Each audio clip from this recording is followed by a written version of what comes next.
Hello viewers, welcome to my channel in a math study. तो this is the 12th lecture of partial differential equation. आज का topic है one dimensional heat equation. तो इस topic में हम जानेंगे कि कैसे हम वन डायमेंशनल हीट इक्वेशन को सॉल्व करेंगे. ओके, एट द फर्स्ट कहा जा रहा है वन डायमेंशनल.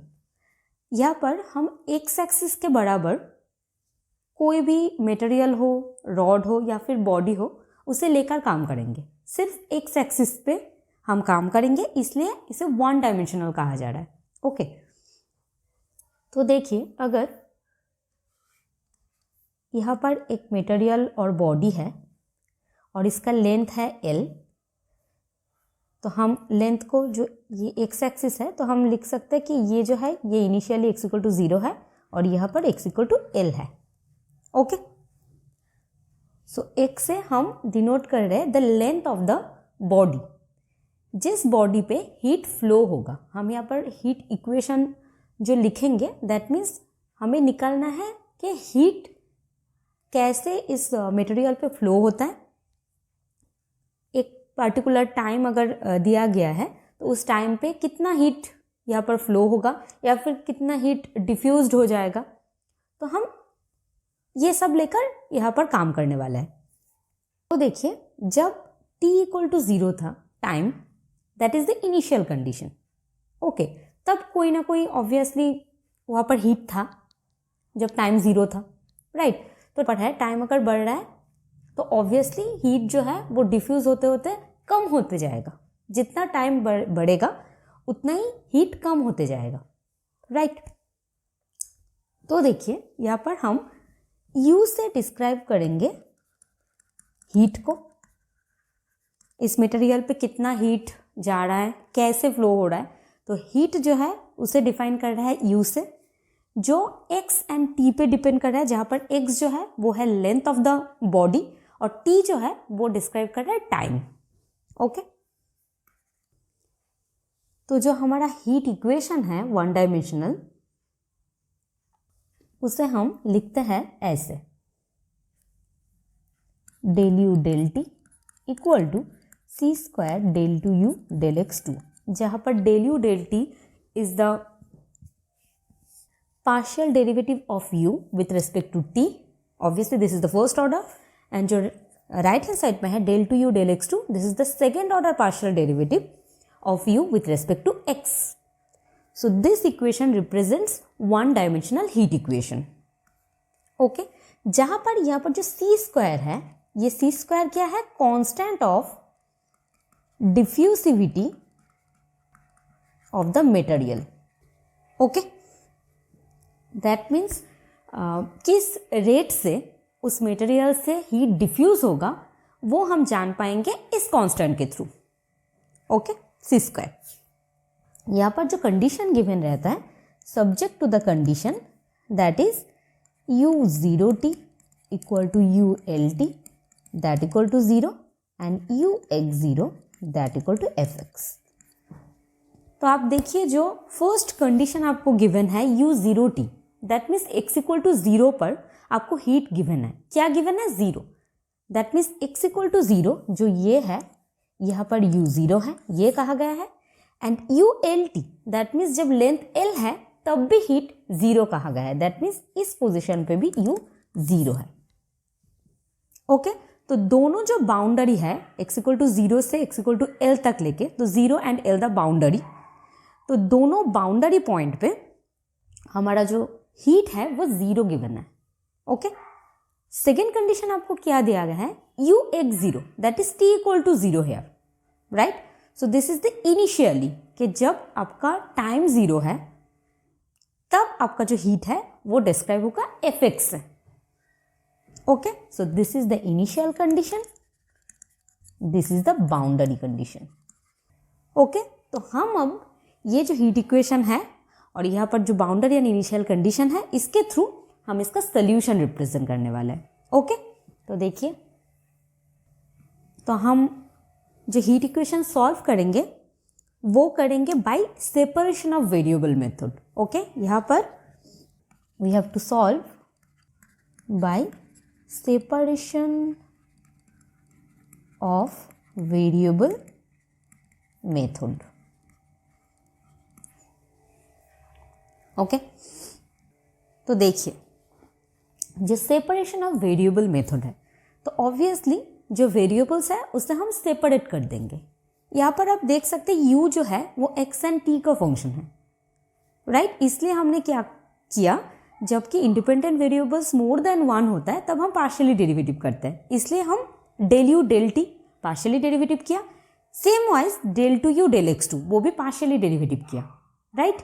अब हम क्या करेंगे, जो u है वो xt का फंक्शन है, हम इसे जो वेरिएबल्स है ना x एंड t उसे सेपरेट कर देंगे।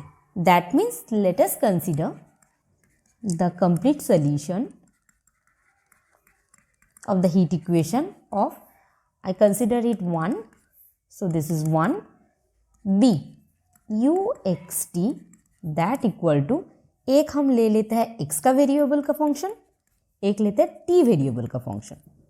तो आप देख सकते हैं हमने सेपरेट कर दिया वेरिएबल, जो एक साथ था uxt, हमने क्या किया, जो x है कैपिटल x है वो है सिर्फ x का फंक्शन, जो कैपिटल t है वो है सिर्फ t का फंक्शन, दैट इज सेपरेट कर दिया वेरिएबल को। ओके, तो हम इसे लेकर सोल्यूशन फाइंड आउट करेंगे। देखिए वी कंसिडर इट एज 2। अब देखिए हमें t के रेस्पेक्ट पे फर्स्ट ऑर्डर डेरिवेटिव चाहिए, x के रेस्पेक्ट पे सेकेंड ऑर्डर डेरिवेटिव चाहिए। ओके, तो देखिए हम क्या कर रहे हैं, जो 2 नंबर इक्वेशन है पार्शियली डेरिवेटिव कर रहे हैं, डेल u डेल t के रेस्पेक्ट में। अभी हम लेफ्ट हैंड साइड में पार्शियल डेरिवेटिव कर रहे हैं क्योंकि u जो है वो 2 वेरिएबल पे डिपेंड कर रहा है, x एंड t पे।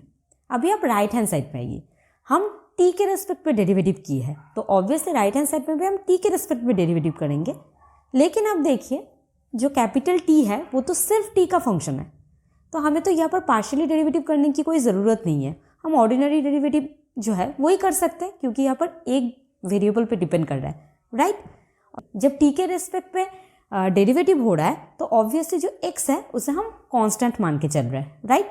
तो हम लिख सकते हैं this equal to this and t dash t, where जो t डैश t है दैट मीन्स dt। ये हमने ऑर्डिनरी डेरिवेटिव किया है, ओके, क्योंकि t सिर्फ स्मॉल t का फंक्शन है। दिस अभी हम अगर x के रेस्पेक्ट में कर रहे हैं डेल u डेल x, तो क्या हो जाएगा dt x डैश x। अभी सेकेंड ऑर्डर कर लेते हैं del two u del x2, that means फिर से डेरिवेटिव होगा x डबल डैश x, जहाँ पर x double dash x that equal to d2x dx2, right. तो हमें लगेगा ये और ये, इन दोनों को जो 1 नंबर इक्वेशन है उसमें पुट कर देंगे। तो हमारा 1 नंबर इक्वेशन क्या था, del u del t that equal to c square del 2u del x2 which is the one dimensional heat equation। तो देखिए del u del t हमें क्या मिला है, x t dash t that equal to c square del 2u del x2 क्या मिला है, t t x double dash x, right. अब देखिए हम जब इसे सॉल्व करेंगे तो एक साइड में सिर्फ t का वेरिएबल लेके चल रहा है, एक साइड पे हम x का वेरिएबल लेके चलेंगे। ओके, तो क्या आ जाएगा, अगर हम इस x को राइट हैंड साइड में ले रहे हैं तो हमारे पास आ जाएगा t dash t, left hand side में c square T T that equal to x double dash x X X, right. Just हमने क्रॉस मल्टीप्लीकेशन किया है। ओके, तो जो हमारे लेफ्ट हैंड साइड में है वो सिर्फ फंक्शन है t का, जो राइट हैंड साइड में है वो सिर्फ फंक्शन है x का। ओके, अभी देखिए ये जो इक्वेशन गिवन है ये और ये इक्वल है, हम क्या कर रहे हैं इसे लेकर चल रहे हैं लैम्डा से, दोनों इक्वल है, हम दोनों को लैम्डा कंसीडर कर रहे हैं। तो एक हम इक्वेशन लेकर चलेंगे t dash t that equal to lambda c square this, और एक क्या x double dash x that equal to lambda X X. तो हम थोड़ा सा और सिंप्लीफाई कर लेते हैं, t dash t minus lambda c square T T that equal to 0 and this is x double dash x minus lambda X X equal to 0, right. तो अब देखिए जो लैम्डा है वो तो हमने खुद ब खुद कंसिडर किया है, तो लैम्डा जो है यहाँ पर 3 केस बन सकता है। एक लैम्डा 0 हो सकता है, एक हो सकता है लैम्डा पॉजिटिव है, एक हो सकता है लैम्डा नेगेटिव है। तो हम तीनों केस को लेकर सॉल्व करेंगे। तो देखिए, the first case is lambda 0। There are 3 cases. The first case is lambda is 0। तो देखिए, अगर लैम्डा 0 हो गया तो यहाँ से हम इसे 3 इक्वेशन नंबर दे रहे हैं, ये इसे 4 दे रहे हैं। तो तब from 3 we get T dash T equal to 0। तो अगर टी डैश टी 0 आया, उसे हम इंटीग्रेट कर देते हैं, देन क्या मिल जाएगा, T T that equal to a constant, right. हमने एक बार इंटीग्रेट किया है, this is the integrating constant. Okay, अब फ्रॉम 4 से मिल जाएगा x double dash x equal to 0। This implies, हम अगर एक बार इंटीग्रेट करते हैं तो ये हो जाएगा x डैश x, राइट, क्योंकि डबल डेरिवेटिव था तो एक बार इंटीग्रेट कर देंगे, फर्स्ट ऑर्डर डेरिवेटिव आ जाएगा और ऑब्वियसली यहाँ पर एक कांस्टेंट आ जाएगा, वी कंसिडर इट c2। जब फिर से हम इंटीग्रेट करेंगे तो आ जाएगा x that equal to c2 था, इसके साथ एक x हो जाएगा प्लस c3, राइट। तो हमें t मिला, x भी मिला, और हमने जो सोल्यूशन तब कंसिडर किया था वो क्या था, वो था this uxt equal to xxtt। तो हम लिख ही सकते हैं uxt equal to x is c2 x plus c3 and capital T is c1, right? So here the complete solution is this. This is the complete solution whenever we consider lambda equal to 0. This is the first case. Now we go to the second case, case 2. तो case 2 पे हम लेकर चलते हैं कि lambda जो है वो पॉजिटिव है, ग्रेटर देन 0।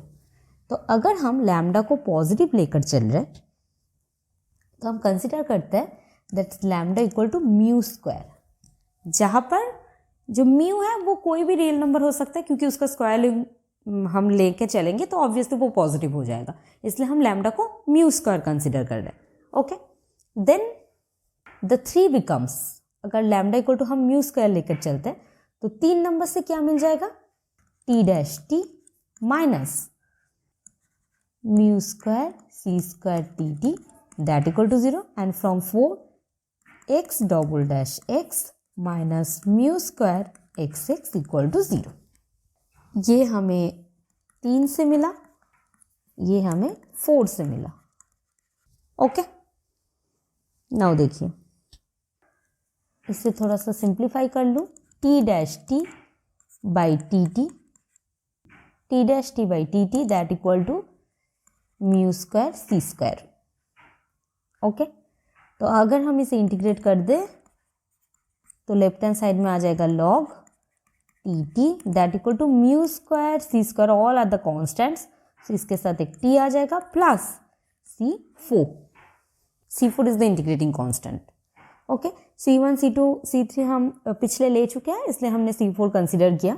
ओके, तो ये जो C4 है इसे हम log C डैश लिख लेते हैं, क्योंकि हमें लेफ्ट हैंड साइड में log मिला है तो ऑब्वियसली थोड़ी सी इजी हो जाएगा सोल्यूशन निकालने में।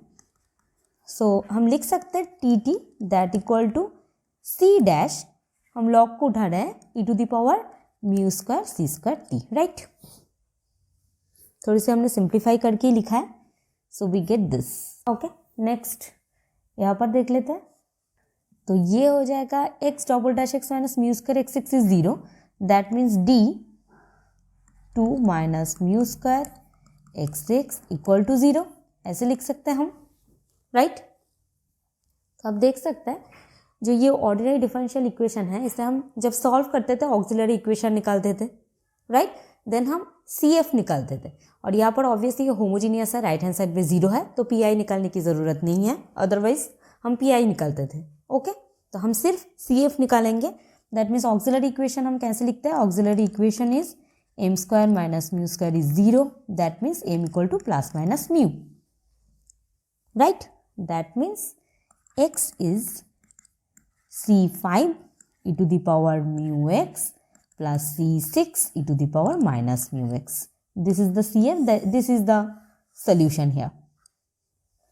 right?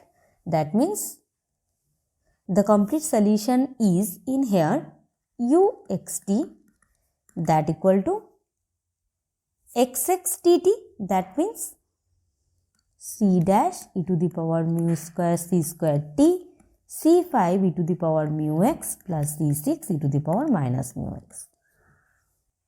This is the complete solution. Now, in the third case, where we consider lambda is negative. Case 3, lambda is negative, that is this.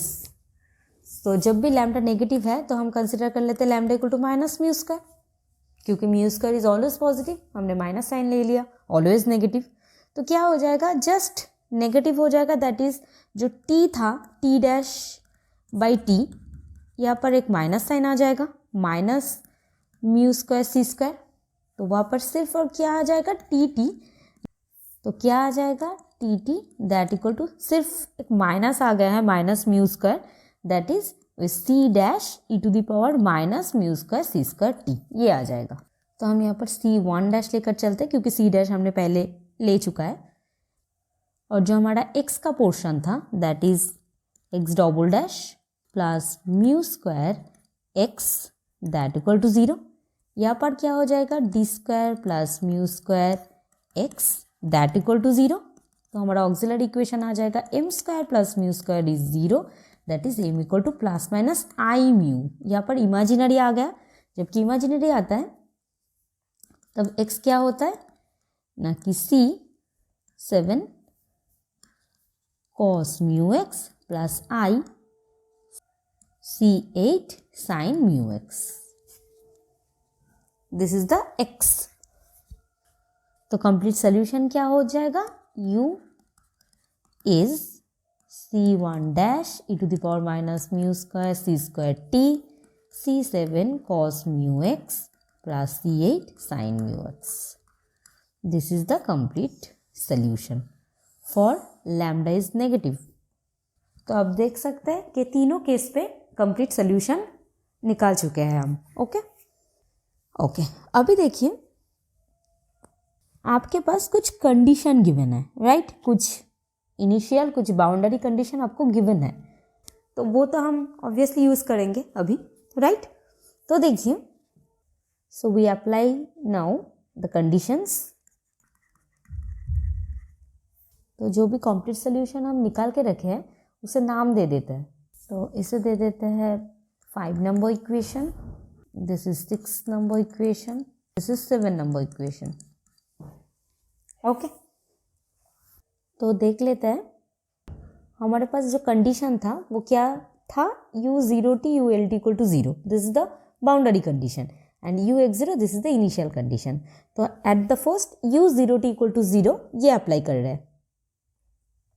तो एट द फर्स्ट जो हम कंडीशन अप्लाई कर रहे हैं वो क्या अप्लाई कर रहे हैं ना कि u0t that equal to 0 which is the boundary condition. Okay, तो ये हम अप्लाई कर रहे हैं इन 7, तो क्या आ जाएगा u0t is 0, that is left hand side पे तो 0 आ जाएगा, राइट हैंड साइड में C1 dash e to the power minus mu square c square T, ये तो ऐसे ही रहेगा क्योंकि x हमने 0 कंसिडर किया है, दैट मीन्स अगर एक 0 किया जाए तो cos 0 that is 1, sin 0 is 0, तो रह जाएगा C7 दैट इक्वल टू 0।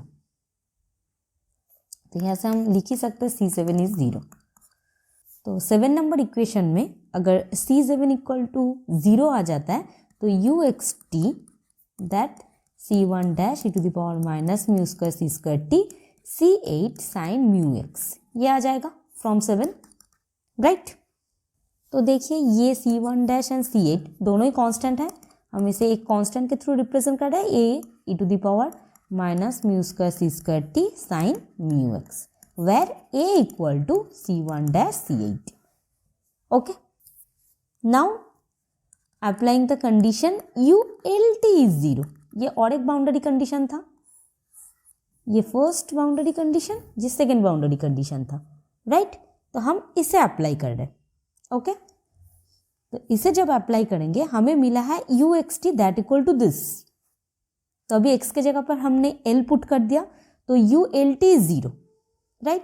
तो लेफ्ट हैंड साइड में तो 0 आ गया, राइट हैंड साइड में क्या आ जाएगा, a e to the power minus mu square c square T sine mu l that equal to 0। Okay, तो we consider that a is the constant, this is non zero, e to the power minus mu square c square t, this is also non zero, तो obviously we get sine mu l that equal to 0, right. तो अगर sine mu l equal to 0 आ जाता है तो हम इसे consider करते हैं sine n pi, that means mu l equal to n pi, that is mu equal to n pi by l, जहाँ पर एन जो है वो 1 2 3 like this. Okay, that means हमारे पास जो कंप्लीट सोल्यूशन है वो क्या मिल गया, ना कि u X T that equal to a e to the power minus mu square c square T sine mu X, ये था, ये हो गया a e to the power minus n square pi square by l square c square T sine mu is n pi by l X. This is the complete solution. Okay, तो यहाँ पर आप देख सकते हैं जो n हमने consider किया n पाई बाई एल, तो n तो चेंज हो रहा है 1 2 3 ऐसे करके, तो जब हम जनरल सोल्यूशन करेंगे तो हम समेशन ले आएंगे, that means general solution is u X T that equal to summation of n equal to 1 up to n a n e to the power minus n square pi square c square by l square T sine n pi x by l. We consider it 8। Okay, तो देखिए आपके पास जो A N है, आपके पास ये unknown है, अगर ये निकाल के आ गया तो ऑब्वियसली हम सोल्यूशन को रिप्रेजेंट कर ही सकते हैं, राइट। तो देखिए हमारे पास और एक कंडीशन है जो हमने अप्लाई अभी तक नहीं किया, वो क्या है, इनिशियल कंडीशन, राइट। जबकि t 0 था तो वो कंडीशन अगर अप्लाई करते हैं, अप्लाइंग क्या था, u X 0 that equal to F X, right. ये t इक्वल टू 0 पे कंडीशन था, that is the initial condition, right.